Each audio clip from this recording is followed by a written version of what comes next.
Ladies and gentlemen, we have a second attempt at trying to get Olivia Wyatt, Golden Globe 2026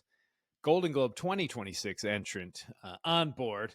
We first tried this in Papua New Guinea, and then essentially the signal fell out. We had a glitch, and then I only recorded essentially my voice, which is not what anybody wants to hear. So we tried it again. Olivia has traversed and is in Indonesia now, and she's going to join us very shortly. But before she does, like I always say, if you want to help support this channel, not only on YouTube, but the podcast as well, check out the description. There's a lot of links for ways to help support not only the shows and the content, but also to support future endeavors, the South Atlantic garbage patch identification and target practice, so to speak. That's hopefully going to go on this winter.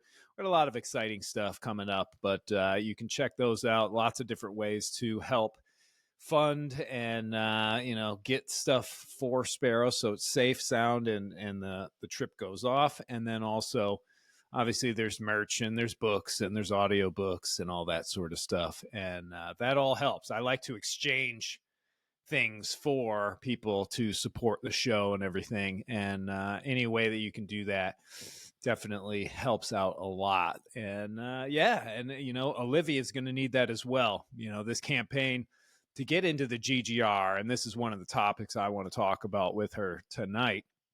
And there's about a 13 or an 11-hour time difference between her and I. So she's already in Tuesday. I'm recording this on June 3rd, which is a Monday here in the States. So it's going to be kind of interesting, but I want to talk to her a lot about exactly the pitfalls and all the things that the hoops that you have to jump through to be able to, oh, there we go.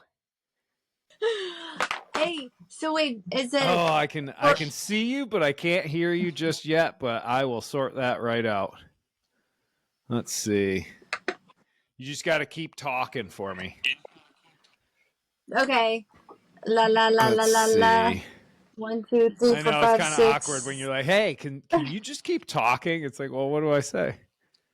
All right, let's see if that does it right can there. You hear me? Can you hear me? I can hear you. Thank you so much for coming back on the show. This is awesome. Yes. So do I need to put in headphones, or you can hear me okay? I can hear you just fine. Okay. It's totally up to you. It's got the echo cancellation on, so I'm going to trust that actually will do what it's supposed to do. You never really know. I know. After our last show, we had those glitches. I'm kind of like, oh, God, we got to do this thing perfect. I desperately don't want to waste Olivia's time. But at the same time, I felt like our last show was it was nice because I felt like I got to know you a little bit, and that will probably make this conversation all the more better, maybe. Okay, wait, right? I'm just adjusting. I don't know. Yeah, I hope so. I was like, oh, it was cool, getting to know each other. It was more like, I don't know. It was cool that we didn't know all these things before. Now we know a lot, but I don't know how it'll go. I know. Well, I was kind of racking my brain a little.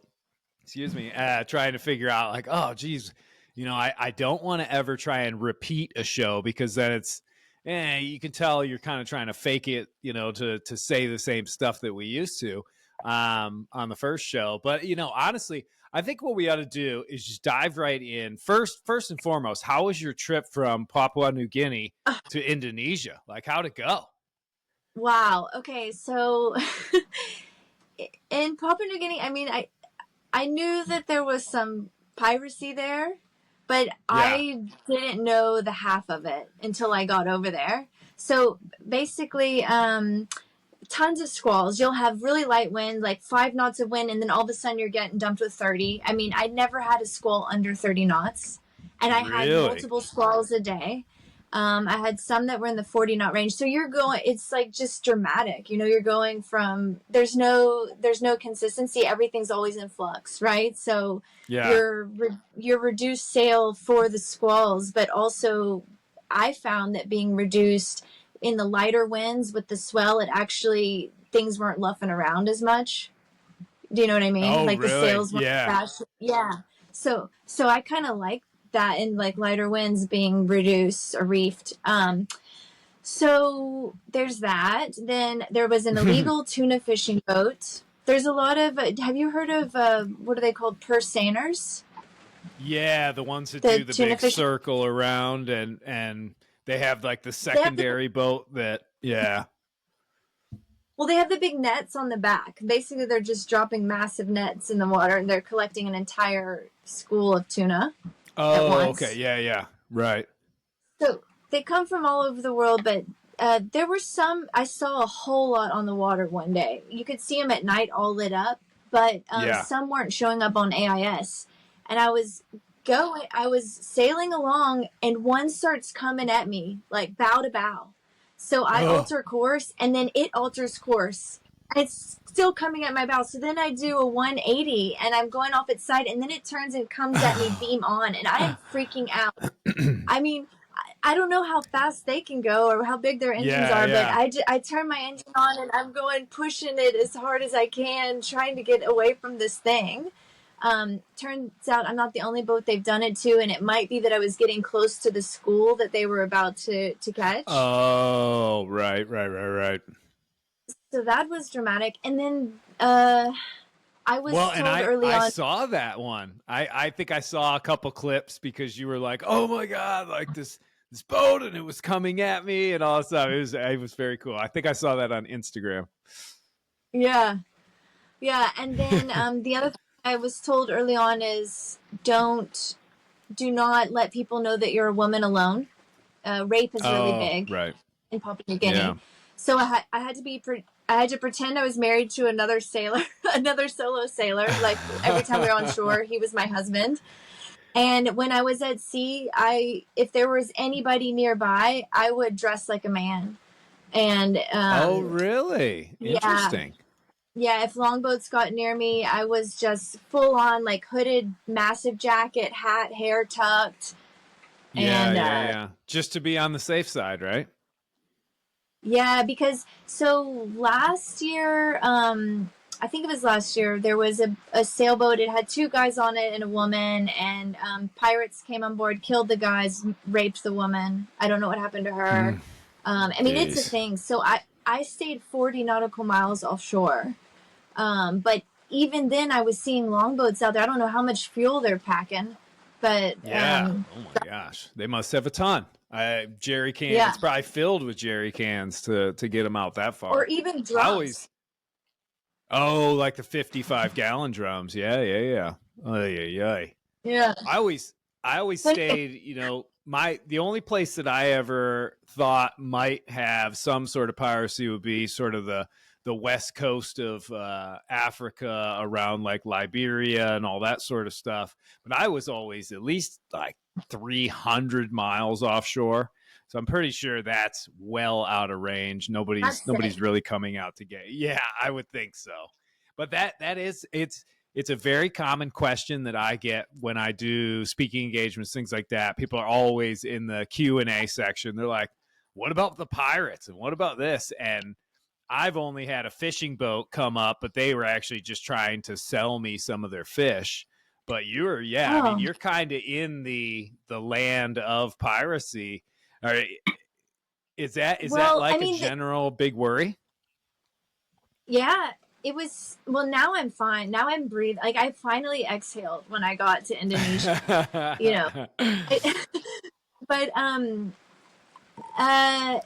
when you're hearing from locals like, oh yeah, my son and two of his friends went to the mainland, like, because I was on all the outer islands, but they'll say like, oh, my son and his friend went to the mainland and they never came back, but they found the boat filled with blood. I mean, they're killing locals even.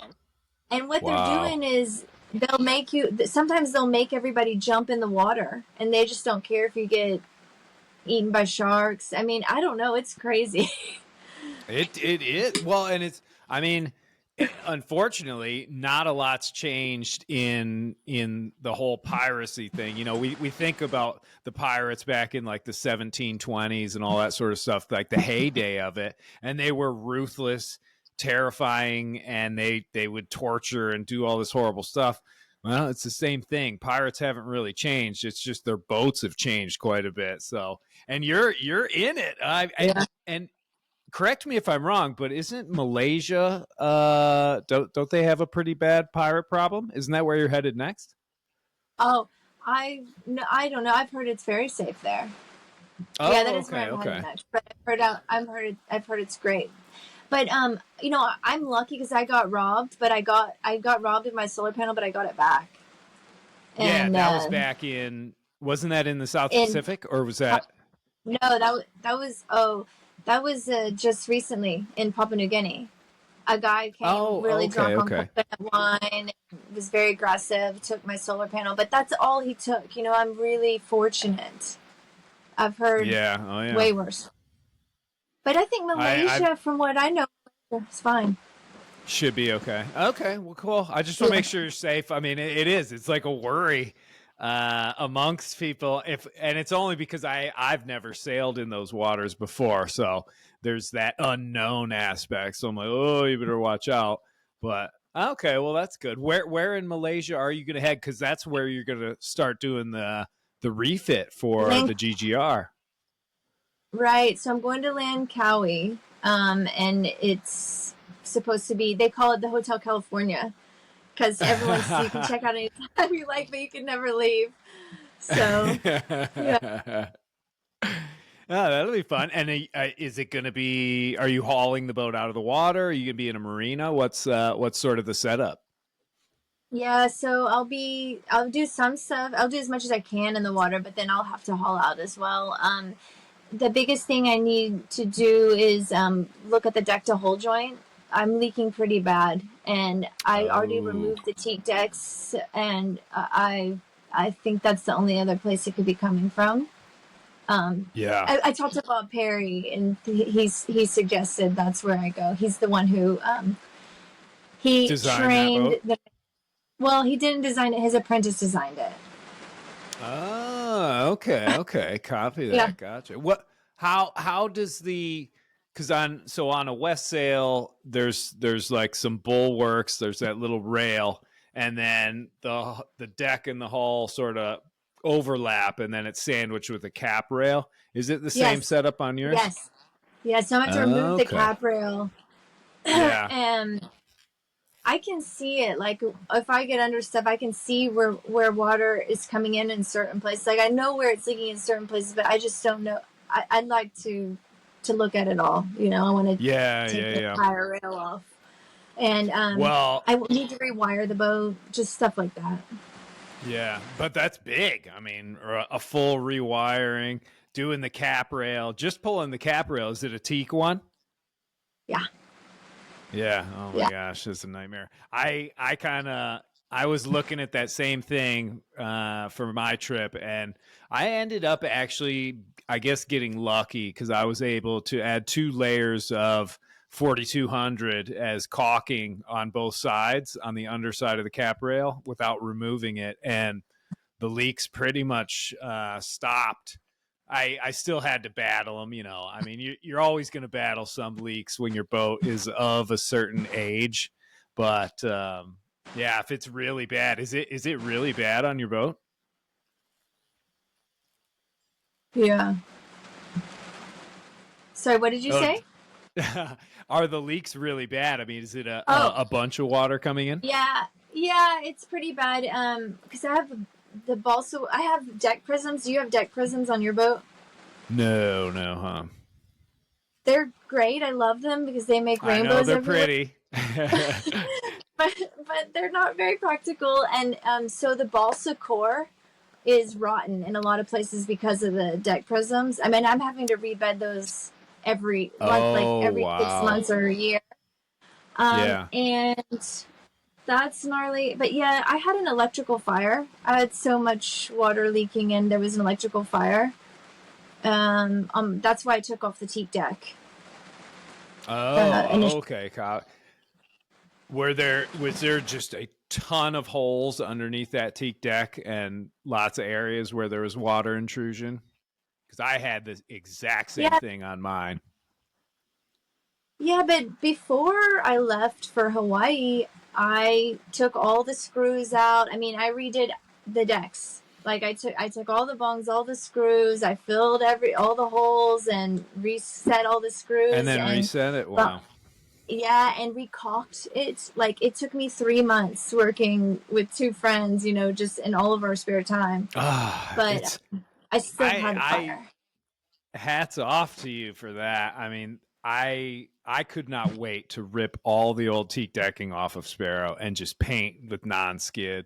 I wanted to have that. I love the look of that teak, but that job is just so tedious and it's so labor intensive and but you have to be so exact and I don't Yeah. know anybody that does that. I'm always like very impressed. I'm like, yes, you are the master. You love your teak decks and you will work for them. All right, so you're going to remove them completely for the They're race though? gone. No, Oh, they're they're already gone gone. now. Oh. I had to remove them when I got to French Polynesia because that electrical fire scared me. I was offshore Oh on yeah. my way from Hawaii to French Polynesia, and I called Bob Perry, and I said, "What do I do?" He said, Yeah. "If you had bought a boat that was designed by me, then you wouldn't be having this problem." And I said, "But it's your apprentice that designed it, right?" Yeah, right. And he said, "Yeah." And I said, "So what do I do?" Well, you Anyway, sell it and you he buy said, a Hans take over. Christensen. Oh man, Those that's are too funny. nice. Well, yeah, that Hans Christensen. I think Gunner. I just got a couple of snapshots from Gunner, who's going to be a fellow competitor for the race, and he's looking at a Hans Christensen. I think it's a 34 footer. Not the fastest boat in the world, but definitely super strong. Yeah, Yeah, kind of comfortable. interesting. Very comfortable. But Very comfortable. my boat is very similar. And Bob did Mm-hmm. design all of the pandas except for the 34. So he designed every Oh, other okay. one. Yeah, Gotcha. but yeah, I don't know. My boat's not the fastest, but it feels like home. I like to. You want to feel cozy when you're out there Yes. in the muck. I I couldn't agree more. Honestly, I think there's three sort of things that you sort of have to weigh when taking on such a voyage as this. Because, yeah, you've got the dangers of the Southern Ocean for sure. But you've also got the calms of the doldrums and the trade winds. You have all these dynamics, right? So there's three things. One is the boat fast because it is a race. Two, is the boat safe when really bad heavy weather comes in? And three, which I think you and I both think about probably more than anybody else, is it comfortable and cozy and does it feel like home? Because I think from a mental standpoint, that's very important. How are you sort of weighing those three different aspects of the boat? I made a list of boats when I knew I wanted to cross. Have you lost me? Am Yep, I I can here? hear you. Yep, I can still hear you. Am It's I? still going. As No. long Am I as here? yes, you're Okay. there. Yes. As long as it doesn't show that little button that says it's complete on the side and it's trying to like upload or whatever, you're good. We're going to keep going. So Yeah. even if it's a little bit slow or skippy, that's because it's trying to upload as we do it. That's I guess how this studio thing works. So you're A-okay. Okay. Okay. So, you know, I signed up for. Well, first, let's say I knew I wanted to cross an ocean. I wanted a boat that could cross an ocean, and I Mhm. wanted it to be small enough that I can manage it on my own. And I wanted it to be comfortable, and I wanted it to have a full keel and be like a really durable blue water boat. So I made a list of boats, based on articles I'd read and whatnot, that I thought I would like, and then I went looking for any boat on that list, and I looked Yeah. for a year, and the this is what I chose. So listen, I haven't been following the Golden Globe race. I didn't even know that it had been revived in its original format until Kirsten won it.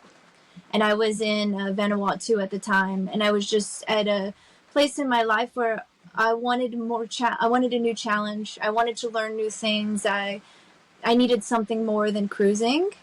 And then I found out, all the rules of the race, and then I found out that my boat was perfect for it.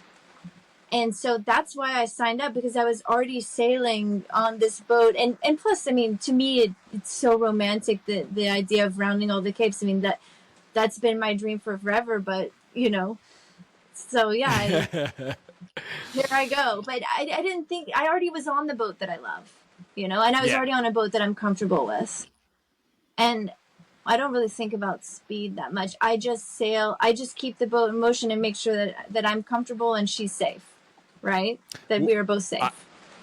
I agree with that, but I do know that because they have those cutoffs, as far as like they won't let you continue the race if you don't get to a certain point by a certain time.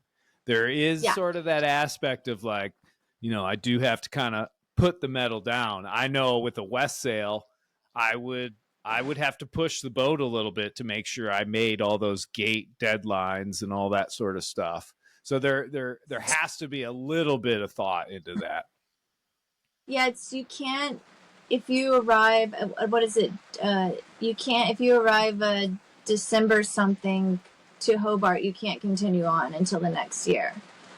Right. And obviously you can continue on and complete a solo nonstop circumnavigation. You just can't stay within the race. Right. No. Of course, but I'm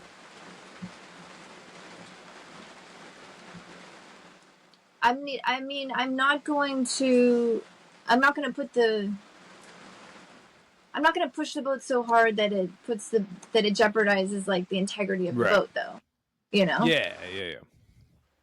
No. Obviously, for sure. I mean, I guess what I'm looking to get out of you is just kind of where out of those three different sort of concerns, where do you prioritize them as far as their importance for you to be able to complete this course and finish the race? Okay, so I guess I should tell you, I don't care about the race. I did not sign up for the race. I signed up for this race because it's a safe space to do this adventure, this voyage within, right? I am doing this race for the evolution of my soul.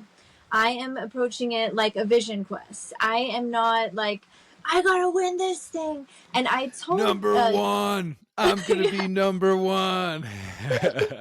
I'm not in this for ego. I'm in this for heart, if that makes sense. And I told Don McIntyre when I met with him, I said, look, I don't care about the race. And he said, perfect. He said, your only goal, Olivia, is to finish the race, finish the course, because most people don't. And he said, I want that to be your only goal. I don't care that you don't care about the race. And then I told him, I don't know if I can do it. And he said, you're already doing it. You're already sailing around the world by yourself. Like, you can do this if you want to do it. So it's true. I mean, you're putting in the paces because you're on the boat. You've been cruising. I mean, you're well past 10,000 miles from California. Way more than that, right? Yeah, way more. And so yeah, I mean, you're doing it in a bit of a different arena than the Southern Ocean, but the ocean, no matter where you are, can throw some of the worst weather at you and all that sort of stuff. And you've got the experience, you've got that, you've got the passion for sure. I can actually relate, I think, better to you and your sort of goals with the race than I can with most of the other competitors, because I have very little interest in actually like pitting myself against other sailors, but I definitely like taking up the Oh, did I freeze? You froze, but now you're back. You have very little Now I'm interest back. in. You have very little Very interest little in. interest in actually like pitting myself against other sailors. I like to Yeah. take up the challenge of seeing, what sort of distances I can go, crossing oceans, all that sort of stuff. But I guess in reality, the only thing you'll really be racing against are the seasons, because you just need to get in and out of the Southern Ocean before the really bad weather in the winter comes in. So, Yeah. yeah. How were I how did. how were how were the horse latitudes for you? The horse latitudes, like before the Southern Ocean, in between the trades in the Yeah. Southern Ocean, Yeah. they're a bit brutal, in that the winds like to box the compass. So you'll get north wind, then west, then south, then east, and it always jumbles up the ocean. So I had to deal with a lot of head seas and just waves coming in from 3 different angles, which, Mighty Sparrow, being a west sail, has a very rounded bow. She rolls really heavily, and because the winds are on and off, you get tossed around quite a bit. Now, the only other thing, though, I would say is that when you're coming out of the Southern Ocean and you get into the horse latitudes and you leave the Southern Ocean in your wake, that's one of the best feelings in the world. I literally had like the best 3 days of my life when the winds finally calmed, the sun came out, and the threat of a big Southern Ocean low that's going to come and wipe me off the planet is no longer an issue. It's an amazing feeling. It kind of goes along the lines of that whole thing about the struggle is worth it, because once you get through that, you're going to find like the ultimate joy. And I think in some ways that's what I was kind of looking for in that voyage, if that makes any sense. Yeah. Wow. Oh, I'm You'll excited. get there. You're going to be having to deal with all the rough stuff and the calms and let me ask you that. Well, that's a good question, because I know Bernard Moitessier hated calms more than anything. He can handle the gales, all that sort of stuff, but he said calms were just so demoralizing. Where would you fall on that scale? Yeah, I don't like calms that much either. Wait, sorry, I'm getting this message: low device storage. Does that matter for our purposes? It shouldn't. It's saying I can't imagine why. Okay, it's saying in section. Yeah, but anyway, let's just keep going. Yeah, if I don't think it matters. It cuts off though, if for whatever reason it cuts off, I'll hit you up on Instagram or whatever, and we'll figure out, either we'll just do another studio and continue it that way. We'll see. We'll just keep going. Okay. We'll keep winging it. So I get very uncomfortable in the comms as well. I mean, one, I don't like dropping my sails, but I always do, especially I don't like them banging back and forth, so I'll always the slapping, y'all, no. And so and I had to do that a lot on the way here, like through PNG. I was having to drop the sails a lot and just wait on wind, drift. Especially before I got I had counter currents in the start, so I don't like it at all. I find it very uncomfortable, but I don't know. Sometimes it's nice to have that rest too. Like the first day of it is fine because you can like shower and cook and rest and not worry about anything for a minute, right? But then as it goes on, as there's like more, like I've been becalmed for I think 4 days, and by the end of it, I was crying and I was like, "What is the wind never coming back?" I just panicked. Yep. No, I know that feeling 100%. I go really loopy. Whenever crossing the doldrums, I've definitely, because I've crossed the Atlantic doldrums, I don't know, 7 or 8 times now, and there's days where it's 2, 3. I don't know if I've ever gotten to 4 days of becalmed, but I'm yelling at the ocean, yelling at the wind, definitely going a little bit crazy.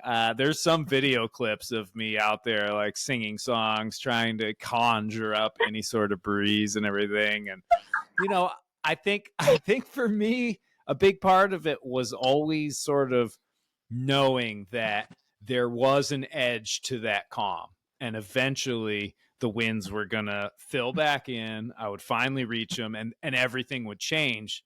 And realizing that all I had to do was make it to that distinct, perfect little line. I didn't know exactly where it was, but I know it's there.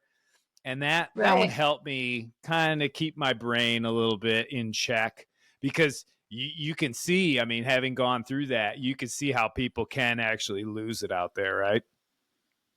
Yeah. I started to go insane. But you know what? I have a secret weapon now. Speaking of like conjuring winds. There is a man from the Marquesas who sang the goddess of the wind into a coconut for me.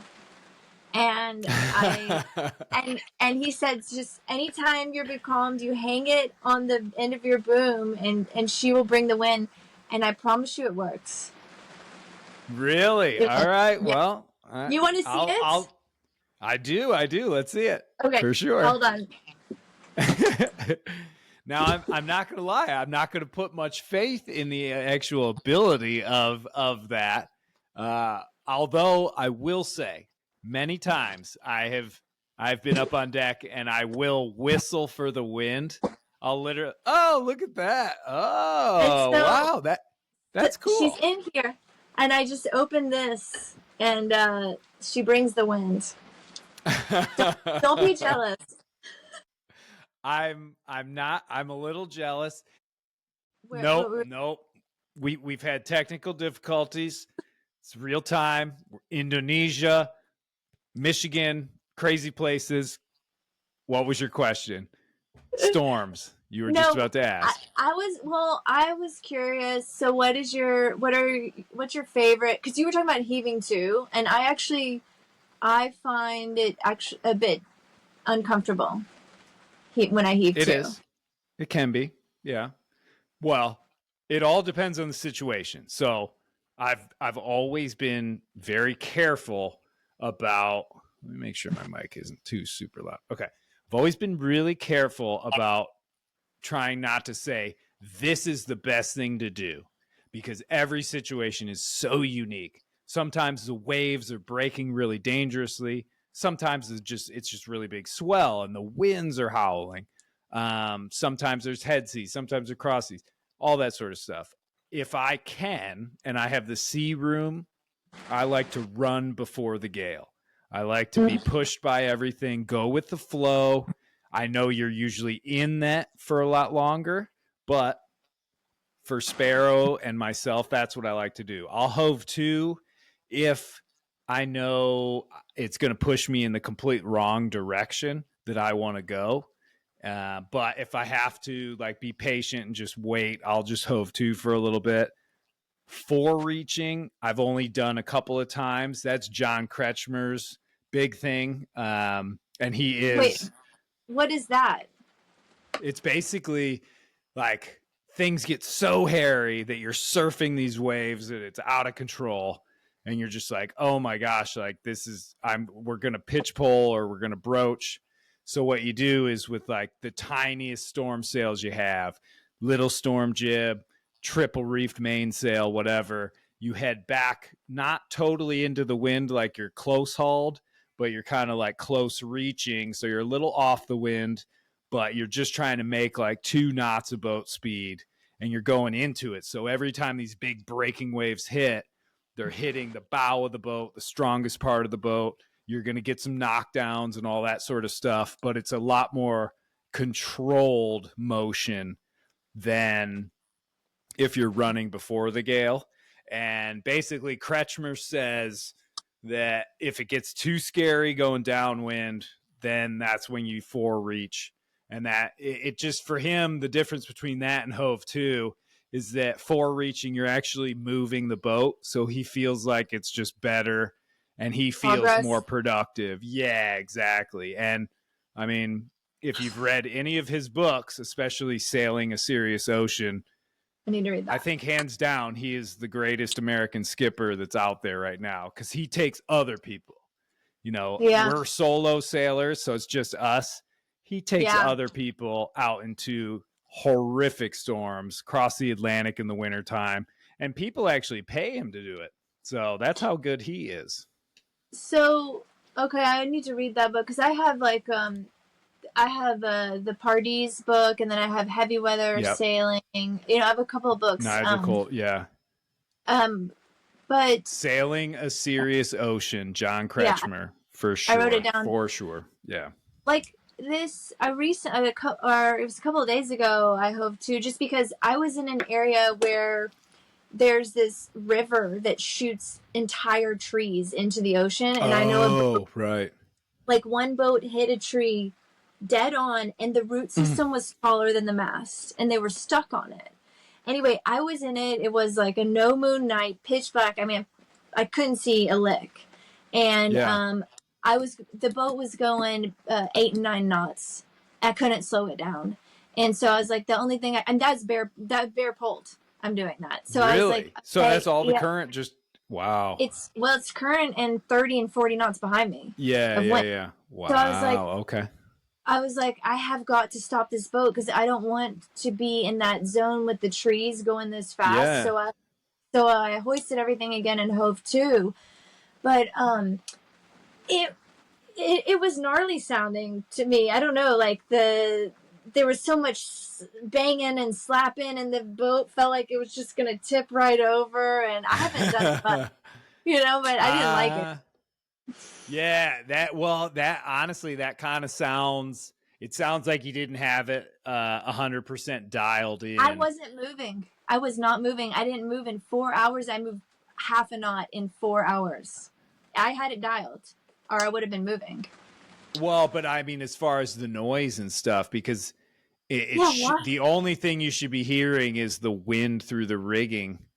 You don't want flapping sails or anything like that, or the sails weren't flapping, but I think I didn't maybe have the main taut enough, because I could hear it like in the track. Do you know what I mean? Oh, chattering. Yeah. Oh, okay. That's a whole different thing. Yeah. So I think, but then also it was like when there would be a big puff, I mean, the boat was kind of feeling like it was going on it. I was just like, whoa. Yeah. Well, remember, I mean, as opposed to when you're running with it, you're at a standstill. So you're feeling like the true wind force, because you're just stopped, Yeah, it's kind of unnerving. I've had to do it a couple of times in some pretty ugly weather up in the North Atlantic. And I don't know. I'm not a huge fan unless I know that if I run with it, I'm going to go in the exact opposite direction than that I want to go. When I went through the eye of Tropical Storm Wanda, I was hove to, went through the eye, the wind shifted 180 degrees, and then as soon as it was light out, I went from hove to then running. But yeah, I don't know. There is, for me at least, there's a certain amount of comfort knowing that the boat doesn't have a huge amount of pressure on it, and I can just sort of hold fast. Because, we have to remember, our boats are way stronger than we are. Way stronger. Right? Yeah. So, why did you say I don't know. Pardon? It just said reconnecting, but I think it's fine. Oh, yeah, no, I think we're still good. I'm still uploading. Okay, so, our boats are stronger than we are, yeah. You have to remember that, and it's hard to remember that, because we think like, oh, man, the boat's going to fall apart. The boat's not going to fall apart. My love. Yeah, the boat is strong for sure. It's super, and it's stronger than us. There are going to be times where we collapse and pass out for a couple of hours, going through something for 2-3 days, and we wake up and the boat is still going, and as long as we are diligent with our daily checks and all that sort of stuff. But I don't know. Hove to. Have you, and you've never like towed warps or anything? No, I had one ready to go just in case things just got absolutely out of control. But I kind of, the more I ran before these storms, especially in the Southern Ocean, the more the whole Motissier and Vito Dumas method of just speed, go fast, and get the perfect angle going.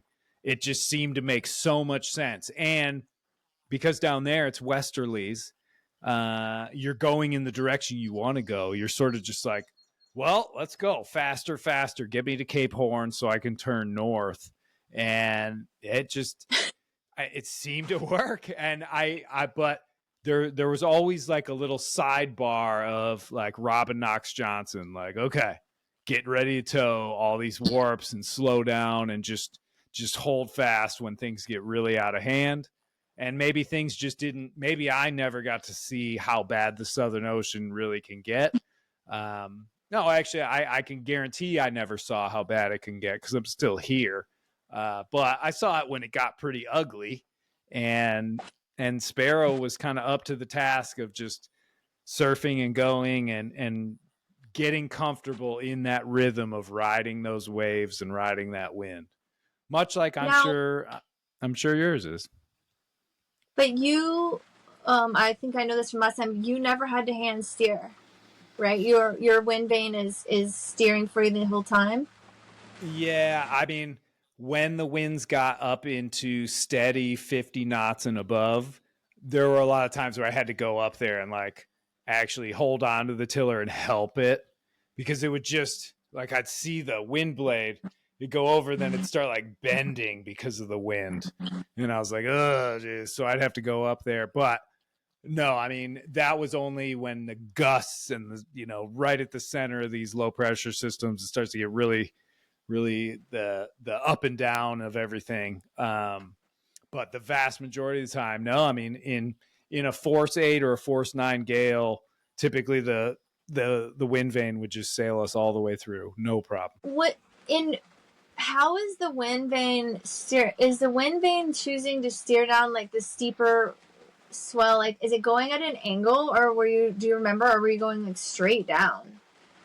A lot of times I would say between 5 and 10 degrees off the wind straight down. So if I'm going straight down the wind here, alter at 10 degrees. So I've just got that little bit of a buffer.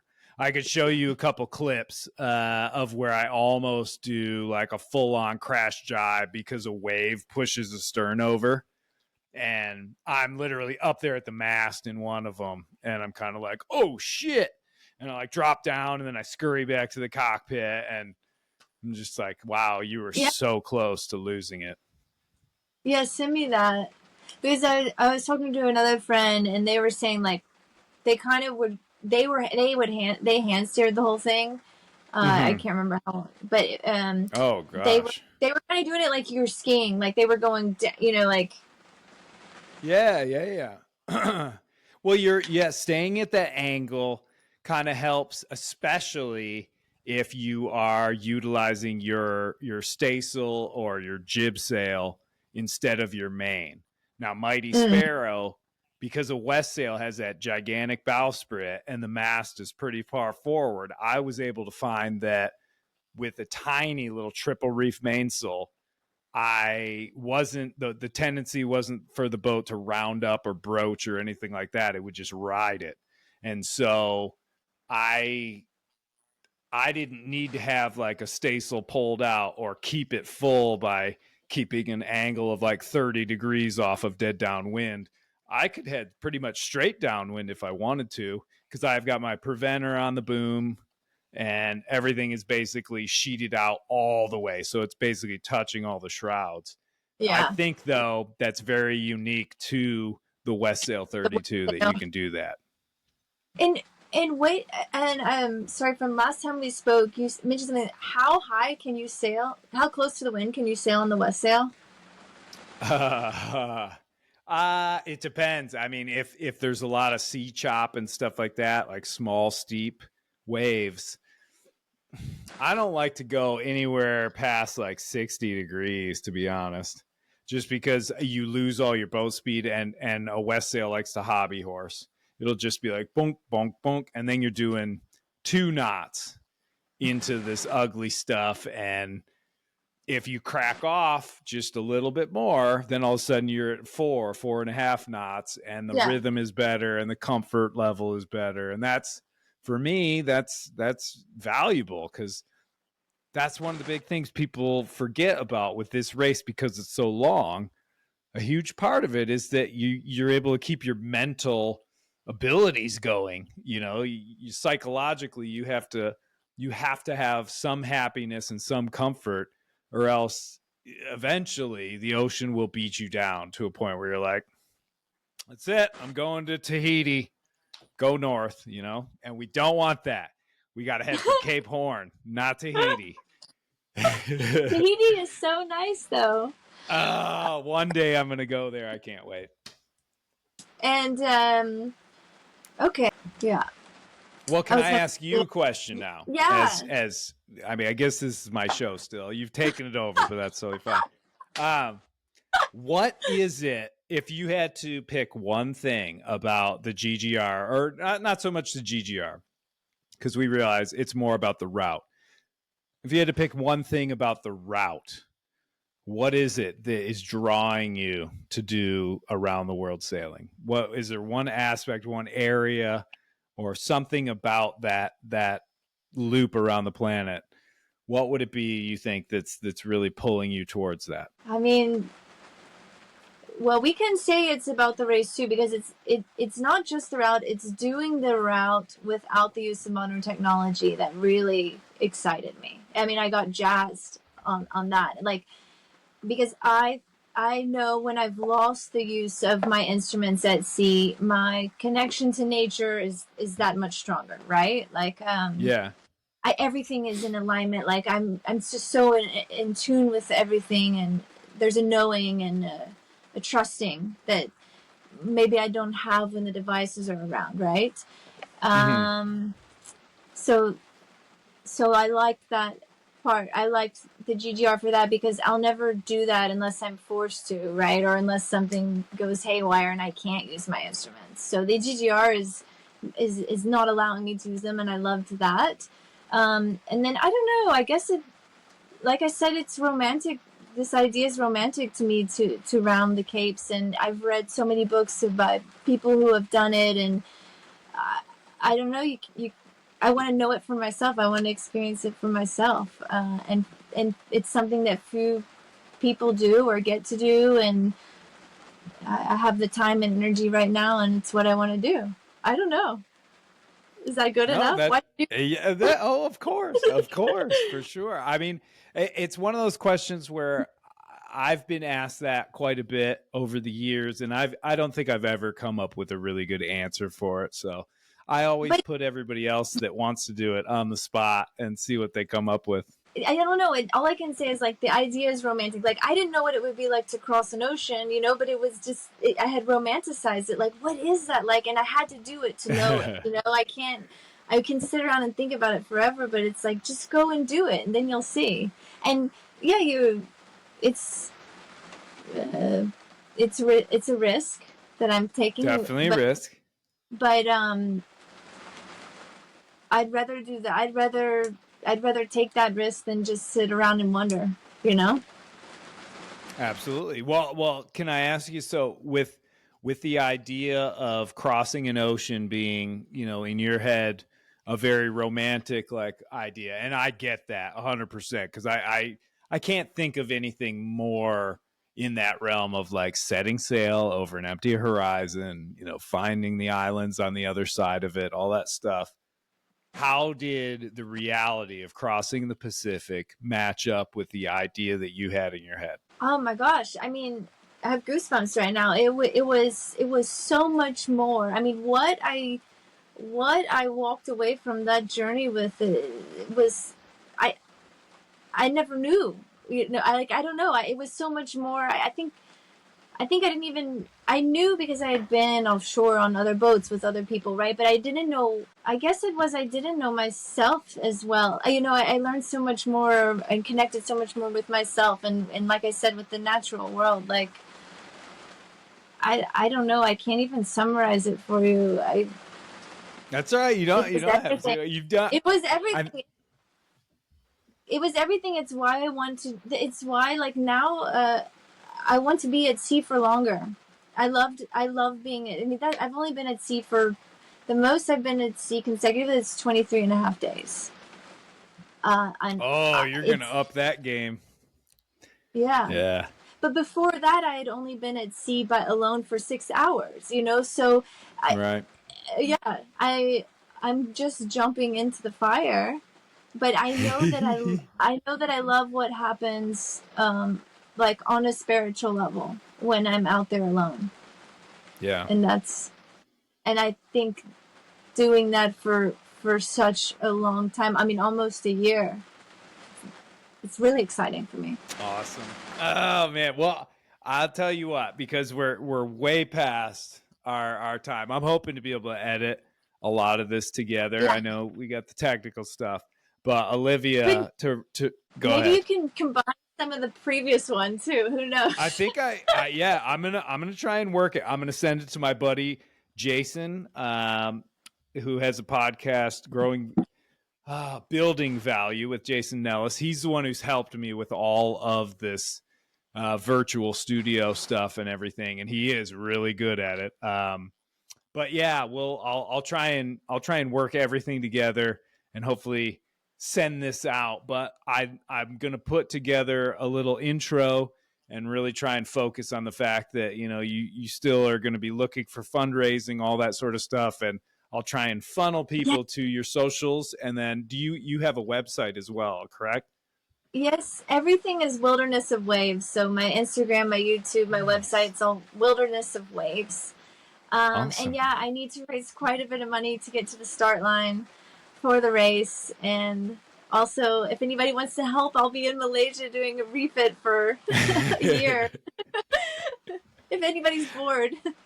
There we go. Yeah, right. All hands are welcome. Well, I'm going to be headed out on a couple of consulting trips and then an expedition with the Ocean Research Project into the Atlantic. But I will be back on land in August, and I will definitely reach back out to you, and we'll see. By that time, you'll be in Malaysia, right? I think I might. Yeah, I think you should come, and we try all the different. We need to try all the heavy weather techniques. See what my boat does best with. No. Oh no! I've got to get my boat ready. I got to get Sparrow ready for the winter sail. So I don't know. But who knows? Maybe after that trip and all that, the world. That's the cool part. Pardon? What's the winter sail? So what I want to do is I need to sort of conquer the fear, get back on the horse, if you will, and do this Atlantic figure eight that I wanted to do, where basically you leave from the East Coast, go across the Atlantic, across the equator, around the South Atlantic, and then back up. And I was overturned and it ripped off all my solar and a whole bunch of stuff and injured me and all this. And I want to go back, do that trip. But I'm also adding in some plastics research and some charity fundraising and all that sort of stuff. But a lot of things have to come together. I want to leave in November, and it's going to be about 5 months or so out at sea if all goes well. And in some ways, it's sort of terrifying to be like, oh my gosh, we're going to go back out there again. In other ways, I'm like, I can't wait to get back out there and just live that simple ocean, horizon, sky, sunlight, stars, boat, wind, life. I miss it so much. I've never been on land for as long as I have been now. And it's like, I'm itchy. Yeah. Yeah, there's nothing like it, huh? You're on a boat, so you can't even relate to it right now. You've been on the ocean. You're moving. You're like ocean, sky, and I'm like stars. I was thinking about all the shooting stars, and I was like crazy things lately, like green balls just streaking through towards the sea, and yeah, right. I know. I live in a tent I love in the that. woods, and I get to see the moon and I get to see the stars and the northern lights and all this sort of stuff, and I hear the wind, but it's not the same. It's not the same. I need to get the motion. I need the boat. I need all of it. So we're getting closer, and I get to do these smaller trips on other vessels. But like you said, and I'm sure you'll agree, there's nothing like being on your own boat. That it's your home. There's something about it. So that's what I'm Right. looking for. Yeah. You in the wilderness. I know, right? The watery wilderness. The watery wilderness. As far as communing with Mother Nature, obviously you get that when you're on like a mountain, when you're in the woods, camping, all that sort of stuff. But there's something about the physical motion of moving up and down the waves on the ocean and on the sea, and being propelled by the wind that, I don't know, you're so part of the game out there. It's just an amazing feeling. I don't know. Sometimes I go a little bit off into the ether, I guess, but I don't know. I feel like you'd understand that for sure. I understand it, and I was just thinking, I think it depends on the person, because, like, I mean, obviously my element, is water, right? But maybe yours is too. But I think some people could get that same experience from climbing a mountain, like that same. I think so. They'd probably get like overstimulated by the water. They're just like, there's too much motion. I don't understand. I'm going up and down, and the wind is pushing me, and it's raining on me. Too much. You know what I mean? Yeah. It's a capricious place. That's a great word. Well, Olivia, I'll tell you what, because I know you got stuff to do. Let's check back in like August, September. I will hit you up when I get back off of the ocean. And other than that, though, good luck. Hopefully you avoid all the pirates and you make it to your boatyard, haul the boat out, and things keep going well. Thank you so much for coming on the show again. Thank you for having me, and hopefully you can edit this into some magic. I think I will. I'll give it my best.